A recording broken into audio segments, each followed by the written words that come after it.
Did you know there are 10 questions that can spark desire, confusion, and even obsession in a woman's mind? These aren't compliments, pickup lines, or copied phrases from the internet. They are psychological tools, questions with purpose, designed to slip past her emotional defenses and plant a thought she can't easily forget. While most men talk endlessly about themselves, you'll be the one making her talk. Machiavelli understood this better than anyone. The real power isn't in what you say, but in what you make the other person reveal. A woman connects emotionally with the man who makes her open up, not the one trying too hard to impress her. These 10 questions might seem simple, but they hold something powerful. They create curiosity, attraction, and contradiction, everything her subconscious needs to start idealizing you. This isn't for men looking for easy tricks, it's for strategists, for those who understand that true seduction isn't about words, but about what she feels when she's with you. And feelings are where logic disappears and desire takes control. So pay attention. If you use these questions with the right tone, at the right moment, and with silence as your weapon, you'll achieve what most men only dream of. This knowledge doesn't come from dating tips or trendy advice. It comes from the psychology of power, from the hidden game between influence, emotion, and desire. If you're interested in understanding the female mind from a deeper, more strategic, and realistic point of view, like this video and subscribe now, because what you're about to learn is something no ordinary channel will ever teach you. These are the 10 Machiavellian questions that can drive a woman crazy and make her choose you, even when she has better options. Let's begin. Most men fail at attraction because they don't know what to ask. They ask dull, predictable, and safe questions. But safety never creates passion, creates desire. But you're not here to be average. You're here to be the emotional spark she never saw coming. And to do that, you need questions she can't forget. So listen closely, because from this moment, I'm going to reveal the 10 questions that can drive a woman wild if you use them with Machiavellian precision. Let's start. Question number 1. What kind of man is hardest for you to forget, even if he wasn't good for you? This isn't just a question, it's a direct strike at her emotional subconscious, because you're not asking about her ideal type. You're asking her to connect with her deepest addiction, the kind of man who left a mark, not because he was kind, but because he made her feel something unforgettable. Think about it. Almost every woman has had a man who wasn't right for her, but she still remembers him. Someone who made her feel alive, wanted, confused. A beautiful kind of emotional chaos that, even if toxic, awakened parts of her that no one else could touch. No good man has ever been able to touch that part of her. By asking this question, you're forcing her to reconnect with that memory. You're bringing her dark side to the surface, her contradictions, her hunger for what's forbidden. And the best part, you're doing it calmly, with a voice that doesn't judge, with a gaze that feels mature, not needy. Do you know what happens then? As she answers, she's not just remembering the man she couldn't forget. She starts to project that same emotional intensity onto you, because you were the one who opened that door. You were the one brave enough to touch a topic that most men avoid. You made her talk not about what she expects, but about what still hurts, what she still secretly desires, even if she'll never admit it. These kinds of questions aren't answered with logic, they're answered with memory, with the body, with emotion. And when a woman speaks from that place, she's marked by the experience. She associates you with intensity, with something emotionally unforgettable. That's power, that's influence. But there are rules, and if you don't follow them, you'll ruin everything. Don't laugh or judge her, even if she mentions an idiot. If she says he was toxic, don't correct her. Just listen and affirm with something like, "Greater than that says a lot about you. I like what you're revealing." That small sentence gives her permission to keep opening up. Don't interrupt. Even if she falls silent, let her think. Of presence that lingers, she'll no longer see you like everyone else. And now we move to question number 2. A question that doesn't just reveal desire, it reveals danger. What's the most dangerous thing someone has ever awakened in you? This question is a silent bomb, an emotional key. It doesn't just open her past, it opens her hidden impulses. When you ask it, you're not trying to learn her history. You're planting a subtle idea that you, too, can be dangerous, but in an irresistibly emotional way. And that is exactly what creates desire. Because women desire the man who doesn't beg, who doesn't kneel, yet still carries a quiet power. A man who isn't aggressive, but who is dangerous in silence. The kind of danger she wants to feel. Again, he is subtly dangerous, not because he threatens, but because he knows how to touch the parts of her that others can't reach. When you ask her, what's the most dangerous thing someone has ever awakened in you? Her mind stops for a moment because no one has ever asked her that before. No one has dared. And that single act changes your entire energy. You're no longer just another man. You've become the trigger of her darkest, most emotional memories.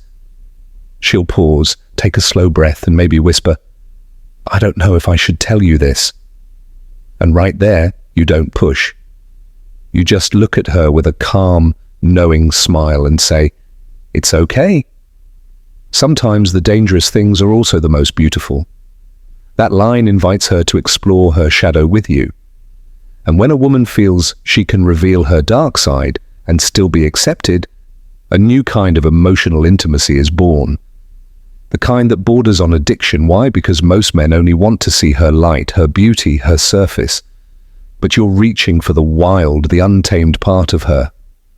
And by doing so, you're saying without words, greater than I can handle your chaos that creates a mixture of emotional safety and excitement. And that combination, security and danger, is what truly drives a woman crazy. Now let's break down why this question Emotion is so he powerful. awakened inside It pulls her. her out of her comfort zone. That is the It true forces her spark to of think attraction. about something she's never Carl Jung rehearsed. called it Something raw, projection. unpredictable, The act real, of seeing that in makes others what what we we secretly and carry therefore inside authentic. ourselves. She connects with you He said through that risk. every person hides And in a the shadow, psychology of a secret attachment, side, connections a formed in repressed emotional part of risk self are the most constantly intense wants to and come out. memorable. You And the become, right kind in of her conversation, mind, the awakener can of awaken emotion. that shadow quietly, Even if she doesn't say naturally, it, by answering almost you, without words. she's revealing the kind That's of why the energy art of that seduction takes her isn't soul. about And speaking you're more. right there in front It's of about her, speaking activating less. that exact It's about feeling, leaving Now open here's a spaces, Machiavellian secret. moments of silence After where her her answer, imagination say begins something to like, move on its own. "Interesting. I have a feeling You you're can ask hiding something like, even more dangerous. Have you ever felt drawn In that to single someone moment, without you're knowing doing three exactly things. why? 1. You challenge Or say her just softly. enough to intrigue her. There's 2. something You make her dangerous laugh about your softly energy from as if you're discomfort. hiding a 3. secret you're You not create ready to tell curiosity yet. about you because now she Notice starts what wondering, happens here. what could I awaken These in phrases him? don't give Does a he direct also have meaning. a dark side? They create an Something emotional wild space, he's not showing a me, place where that her silent imagination game, that begins to unspoken build tension, the story. that's what hooks her. And remember, But the timing human mind matters. hates Don't throw emptiness. this question out randomly. It always Wait fills until in the there's blanks, trust. and when it The does, spark of it fills complicity, them with the a very space where thing she it feels you're most not playing, desires. You're exploring. Chapter It could 9. happen during a deep talk, The mirror after a effect. powerful Here's story, another deep a long psychological silence, truth. or even when someone projects something onto you, they begin to feel it as if it's real. And when they feel it, they believe that you are the one creating those emotions. In that moment, you become the trigger for their hidden desires. Do you see how powerful this is? You don't need to be perfect. You don't need a flawless life or movie star looks. All you need is the skill to reflect back the part of her that she secretly wants to experience. Kyung explained that attraction itself is nothing more than mutual projection. Two people meet, and each sees in the other the hidden parts they carry within themselves. The key is to guide that projection, to direct it gently toward desire. And you do that not with more words, but with the right words, the right tone, and above all, the right pause, because sometimes what you don't say is far more seductive than what you do. When you master this, the conversation stops being small talk. It turns into a mirror of the forbidden, a reflection of what's hidden, a spark that feels almost inevitable. That is the magic of projection. And once you understand it, every conversation becomes an unforgettable experience, one that leaves a mark. Chapter 10. The Dark Magic of Archetypes. Now that you understand projection, we go even deeper into the dark magic of archetypes, the ancient patterns of desire that live in every human mind. Carl Jung discovered that all people, no matter their culture or time, share the same hidden symbols, what he called archetypes. They are invisible molds that shape how we love, how we feel, and how we desire. And what does this have to do with conversation? Everything. Because when you speak, you're not only talking to the conscious mind, you're also awakening those hidden archetypes within her. If you know which ones to touch, you can guide the talk toward her most primal and irresistible desires. Chapter 11. The Lover Within. Inside every woman live many archetypes: the daughter, the mother, the warrior, the queen, and among them, the most mysterious of all, the lover. This lover archetype is the force that awakens sensuality, curiosity, and forbidden attraction. When a conversation reaches that part of her, it doesn't matter where you are or what you're saying. She feels a connection that defies logic. And how do you awaken that archetype? Number 3, when emotions betray you, your emotions are lying to you. Every single day, they're feeding you false information that's keeping you weak, keeping you vulnerable, and keeping you from the success you deserve. The reality is, your emotions evolved to help you survive in caves, not to help you thrive in boardrooms. Your emotional responses are designed for a world that no longer exists. And in today's world, emotions are a liability you can't afford. Think about the last time you made a decision based on how you felt in the moment. How did that work out for you? Chances are not very well, because emotions cloud judgment. They make you focus on comfort instead of results. They make you choose what feels good over what actually works. But results never lie. Results don't care about your feelings. Results don't care about fairness. Results only care about what actually happened, not what you wished would happen. This is why cold minds trust results over emotions. They don't make decisions based on how they feel. They make decisions based on what works. They don't choose comfort, they choose effectiveness. Let me give you an example. You're in a relationship with someone who treats you poorly, but you love them. Your emotions tell you to stay, to try harder, to believe they'll change. Your emotions tell you that leaving would be cruel, that you should give them another chance, that maybe things will get better. But the results tell a different story. The results show you a pattern of disrespect. The results show you someone who takes advantage of your warmth. The results show you that nothing has changed despite your efforts. A cold mind trusts the results. A cold mind doesn't waste time on false hope. A cold mind cuts losses quickly and moves on to better opportunities. Machiavelli once said, "Men are driven by two principal impulses, either by love or by fear." Here's what he understood that most people don't. Fear is more reliable than love. Love can be faked, manipulated, turned on and off. But fear is honest. Fear is consistent. Fear gets results. This doesn't mean you should be cruel for the sake of being cruel. It means you should be strategic about when and how you show emotion. Your emotions should serve your goals, not the other way around. When you feel the urge to be nice to someone who doesn't deserve it, pause. Ask yourself, what result am I trying to achieve here? If being nice doesn't get you closer to your goal, don't be nice. When you feel the urge to avoid a difficult conversation because it might hurt someone's feelings, pause. Ask yourself, what happens if I don't have this conversation? If avoiding it creates bigger problems later, have the conversation. Comfort is weakness. Clarity is power. The cold mind chooses clarity every single time. Drop this affirmation in the comments. Results over relief. Number 4, silence as a weapon. Most people are terrified of silence. They fill every pause with words, every gap with noise, every moment of tension with nervous chatter. And in doing so, they give away all their power. But silence is a weapon. And when you learn to wield it properly, you become dangerous. Silence creates discomfort. And people will do almost anything to fill that discomfort. They'll reveal information they shouldn't reveal. They'll make promises they shouldn't make. They'll give you exactly what you want just to make the silence stop. Think about the last time you were in a negotiation. Who spoke first after the Then I want to know how your body behaves when it lies about attraction. That doesn't make her feel attacked. It makes her feel seen. And being deeply observed by a man who carries control and mystery is irresistibly magnetic for many women. When she hears this question, she might smile nervously, look down, cross her legs, or touch her hair. And without realizing it, she's already revealing the answers she'll never say out loud. But you won't react like a boy who just discovered a secret.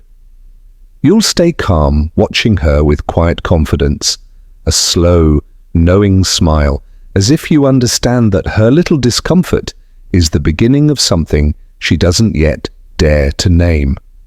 That's how you know you're on the right track, because this question awakens self-awareness in her. It makes her observe herself.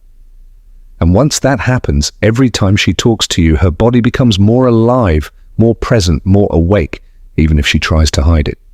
Do you see the trick? The question isn't about you, but the answer ties you directly to the way she expresses desire.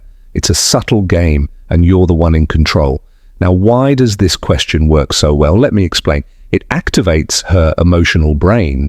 Talking about body signals means speaking from the body, not from logic.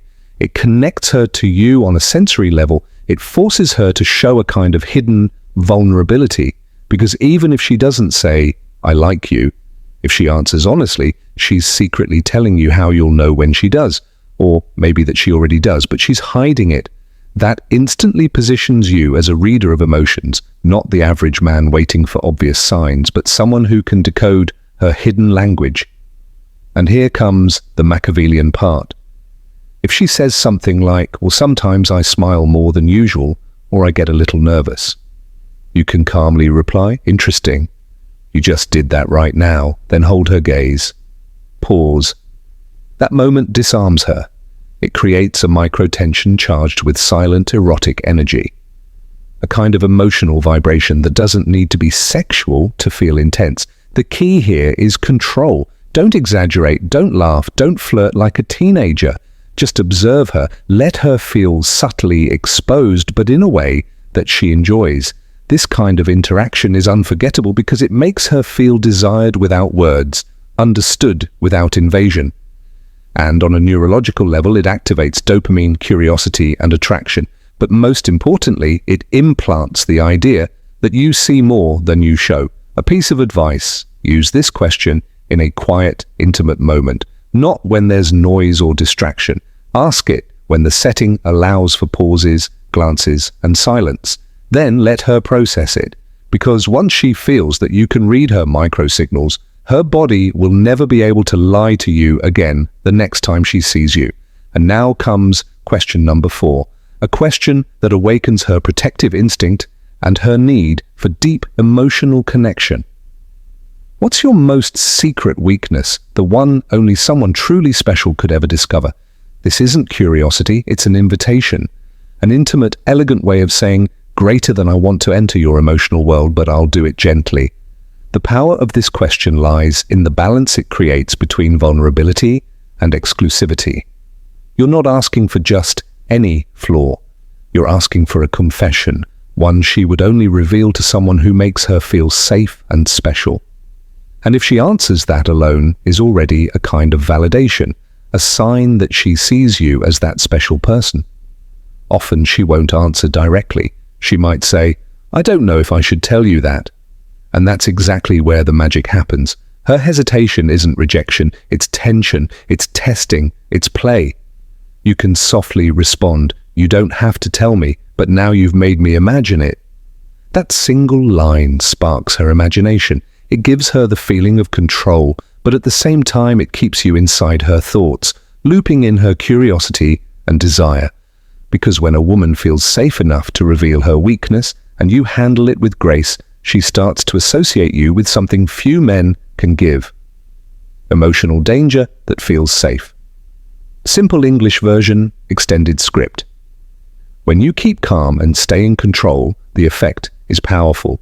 She starts to see you as someone who doesn't need to force a connection, someone who inspires honesty without demanding it. And in the psychology of desire, that is one of the most effective keys to enter her mind. If she answers your question, listen carefully. In her words, you'll find clues: where to connect, how to speak to her, and what kind of energy disarms her. Now comes question number 5, a question that reveals what truly captures her attention when she starts losing control without realizing it. What does a man do that makes you feel in danger, but you still can't stop wanting him? This question activates desire through, she says, "I like when a man doesn't need me, but still chooses me." That's a gold mine. She's telling you that selective detachment turns her on. And if you already give off that vibe, she'll start connecting that emotion to you. Important.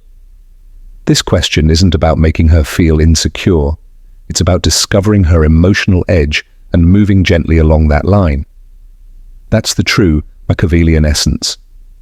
Seducing her mind, creating tension, and being emotionally present without giving away your soul too fast. If you do this right, she won't know whether to feel safe or in danger, and that's exactly why she won't forget you. Now, question number 6, the one that breaks logic and makes her imagine things with you without realizing it. What's the craziest thing you'd do if no one ever found out it was you? This question isn't about getting a wild story. It's about activating her hidden mind, the part that thinks, imagines, and desires, but never says out loud. When you ask it, you're not demanding a confession. You're giving her permission to break her own rules, even for just a moment. Psychologically, that creates emotional freedom linked to you because you're the one who opened that door. And doors like that are never forgotten. Many times, she'll just smile or say, "I don't know if I should tell you." And that's perfect. That's the moment you want because she's thinking about it, she's imagining it. And in that imagination, you've already become part of her private thoughts. Simple, extended English version. The important thing is that you made her imagine it. And if you want to take it one step further, you can say something like, "You don't have to say it. Just thinking about it means we've already shared it." With that line, you create an invisible bond, a silent pact. From that moment on, everything that happens between you two can feel like a mental game filled with tension, complicity, and unspoken desire, because what's forbidden, when suggested with elegance, has an unmatched power. Now we move to question number 7, one that not only reveals her emotional past, but also shows how she reacts when she starts to fall in love. How do you act when you're starting to fall for someone, but don't want to admit it? This question is simple, yet dangerous because it touches the exact spot where many women lose control. When they're falling, but trying to fight it.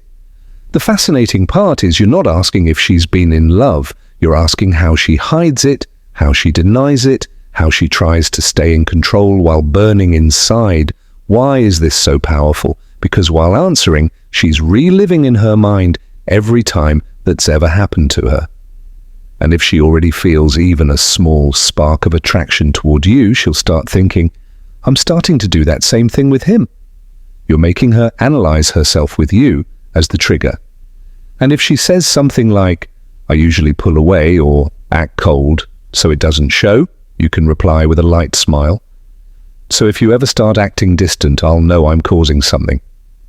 That hits her mind, her logic, and her emotions all at once. She'll think about it, maybe deny it, but she won't be able to forget it. This question leaves a mark, a tiny seed of doubt that can grow into obsession. Now let's move to question number 8, one that's not about her, but about the men who left the deepest mark on her. What's the thing a man did that left the strongest impression on you, even if he's no longer in your life? This is an emotional time bomb disguised as a soft question. You're not talking about the present, not even the future. You're diving into her emotional archive, the unforgettable men. And here's the key. You're not asking who it was, but what he did. What gesture, attitude, or moment got tattooed into her emotional memory. That gives you something far more valuable than a name. It gives you a pattern, a map to what truly moved her. If she says something like, "It impressed me how he made me feel like the only one, even when we barely spoke," that's gold. She's telling you she values quiet intensity, calm presence, and eyes that communicate without words. If you already carry that kind of energy, you're planting in her mind a new memory, but with your face. The Machiavellian brilliance here is simple. You make her reconstruct a powerful emotional moment, but while you're present, and the brain doesn't distinguish between remembering and reliving, you become the new frame for that old emotion. Through association, she starts connecting you with that feeling. This question also shows you